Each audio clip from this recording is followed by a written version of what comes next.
please open your mind, please open your heart.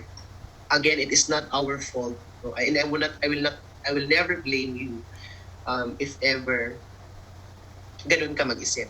Especially, part ka na sa isang system ng isang society na nagde-dictate sa'yo na you should be like this. So, merong ini-impose yung society na nag-lead for you to become transphobic. And since time immemorial, we have been facing discrimination, social oppression, abuse, violence.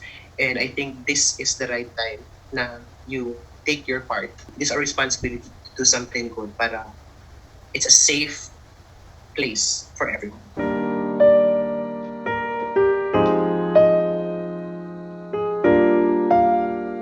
Hello, my name is Eda Catabas. I am 34 years old and I am from Cebu. So growing up as a kid, I always thought that I'm different. I remember when I was still in kindergarten, I had this memory where the teacher asked me to fall in line with the boys, but I cried because I wanted to fall in line with the girls. And so I always thought that I'm different from what the society expects me to be. So even up until early college, I would just identify with the term gay because that's what's usually being used here in the Philippines for people like me. And so it was only up until I started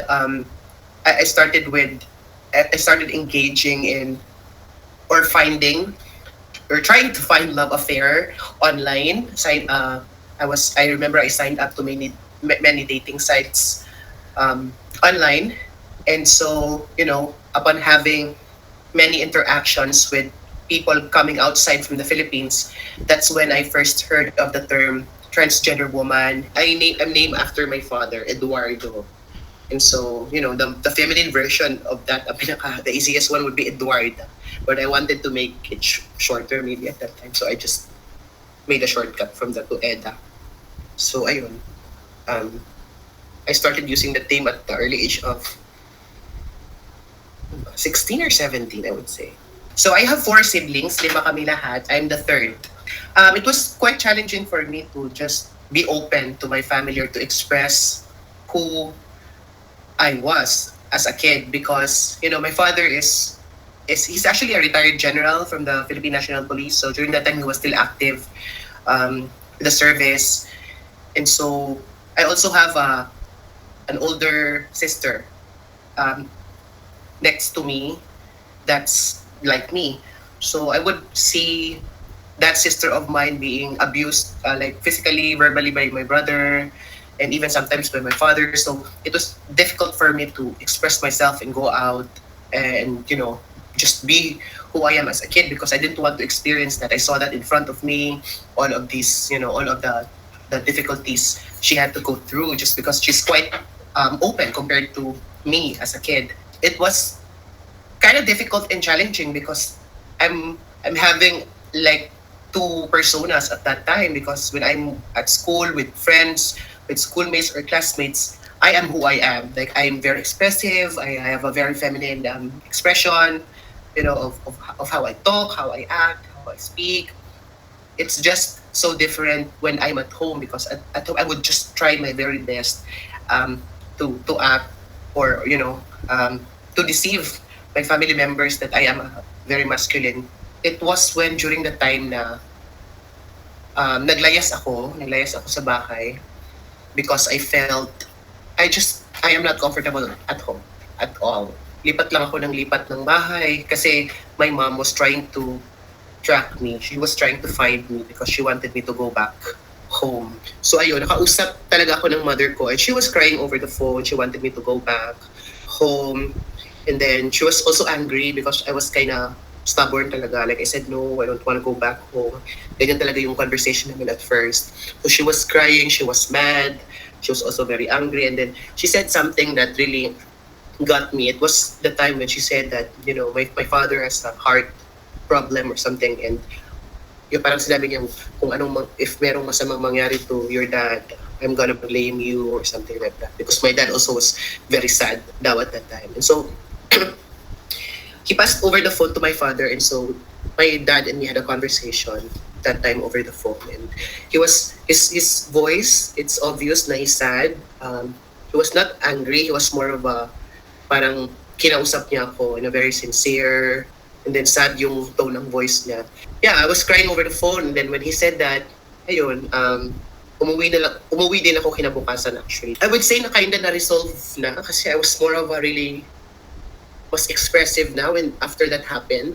I experienced discrimination from the community, and I would say many times. May it be coming from classmates, schoolmates, neighbors, some strangers, just present in your community. Like I was being bullied a lot.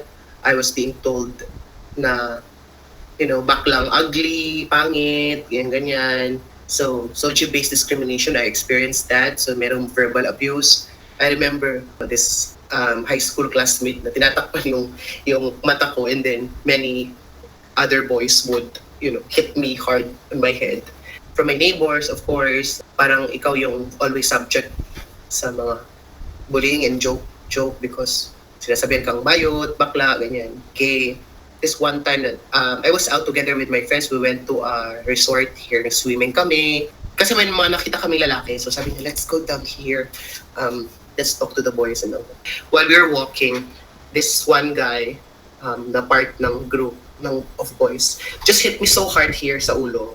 So I was shocked, parang speechless ako. I can't believe that it happened. And then kinuha yung bag ko and they were running. And so of course, hindi ko alam ang gagawin ko. So parang I fell down to the ground. I was so traumatized because ako yung nasuntok. Hindi ako nag-graduate ng college because I don't know, I'm not also comfortable going to school every day. That semester na nag-enroll ako in this school, okay pa yung magpa-long hair, walang uniform policy, wala pang uniform ako. So we're just free, as a transgender woman myself.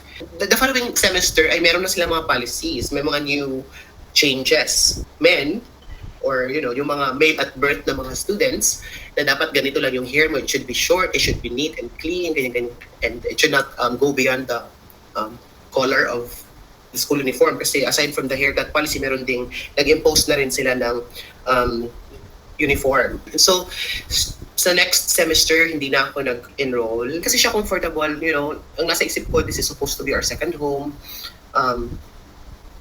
We are supposed to just go there and get education. But then why are we experiencing a lot of these, stresses? So I am an NGO worker right now, and I really like the work because heavily focused siya to human rights advocacies that is very close to my heart. I did sex work also because of lack of opportunities of employment for transgender people in the Philippines, as well as passionate din ako when it comes to the job. I mean, the income was quite okay, so I did online sex work and also yung in-person, like face-to-face sex work. So, ayun, also being as a person who had a sex work experience, marginalized din yung sex workers in the Philippines because it's taboo, nobody's really wanting to talk about it. So, ang daming issues ng mga sex workers in the Philippines na hindi na-resolve. Ang daming mga fights related to human rights na nakaka-relate talaga ako so much because of my life experience. For me, it is important to have LGBTQ organizations or transgender organizations because based on my personal experience, and then also I had, because of my position like being an officer to both Lakan, Bini, for example, and Pearls, during the time na nag-invite kami ng people to become members of our organization, they would actually, during interviews, especially when I asked them, why do you want to join the organization? It is common that you hear it from them when they say, I want belongingness. And that's important. That is healthy for your well-being to feel that you belong.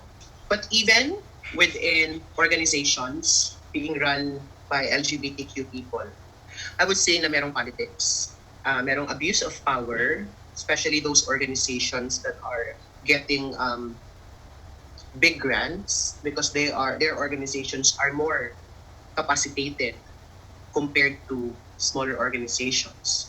So I personally have witnessed na meron talagang corruption, abuse of power. It is sad lang na At first, you will think that they're helping you with your struggles and challenges, but in the long run, you will realize that oppressors din pala sila. To the trans kids, trans nene, or mga trans na younger, I'm so sorry that we have to live a life like this. Um, I just hope na someday people will realize that you are also human beings and you deserve to enjoy your rights. I hope that it will become a better place for all of us, not just for trans people, but for everyone.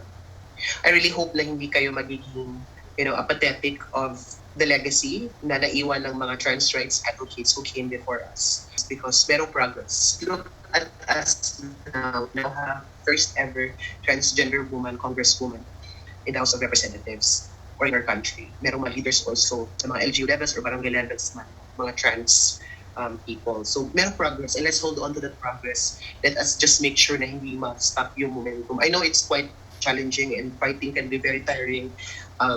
I know that very well because many times as an advocate napapagod din ako, but you know, let's hold on to that progress and let's just be optimistic that someday it will be a better place for everyone.